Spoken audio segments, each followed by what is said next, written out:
Bonjour à toutes et tous, je rassemble aujourd'hui l'énergie qu'il m'est possible au cœur de cette vidéo afin de vous relayer et de vous confirmer le caractère officiel du décès d'Akira Toriyama, nous ayant quitté à l'âge de 68 ans le 1er mars 2024 des suites d'un hématome sous-dural aigu, souvent synonyme en médecine d'un épanchement de sang dans les espaces méningés du cerveau. Voici la traduction en français du communiqué officiel du studio d'Akira Toriyama, Bird Studio, et de la société Capsule Corporation Tokyo récemment fondée par le bras droit et ami d'Akira Toriyama, Akio Iyoku. Je traduis et je cite: Chers amis et partenaires, nous sommes profondément attristés de vous informer que le créateur de manga, Akira Toriyama, est décédé le 1er mars des suites d'un hématome sous-dural aigu. Il était âgé de 68 ans, c'est d'autant plus avec le regret profond qu'il avait encore plusieurs œuvres en cours de création avec beaucoup d'enthousiasme. Il lui restait encore beaucoup de choses à réaliser. Cependant, il a laissé de nombreux titres de manga et œuvres d'art à ce monde.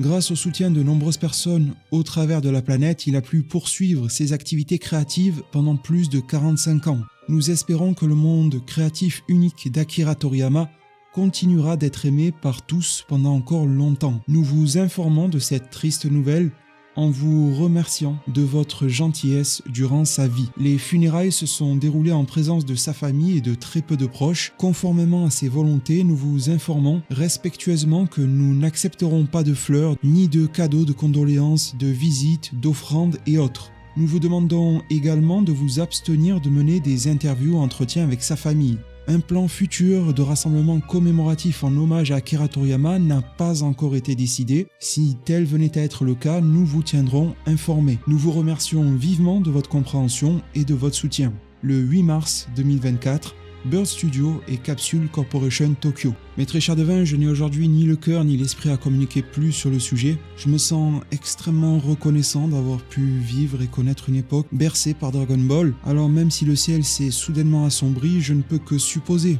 que dans sa mort, Akira Toriyama aurait sûrement souhaité nous apporter une énième leçon de vie. El Goku, décédé dans le 417e chapitre de Dragon Ball, s'exprimant depuis l'au-delà avec un sourire capable de bouleverser jusqu'à son ami de toujours, Krillin.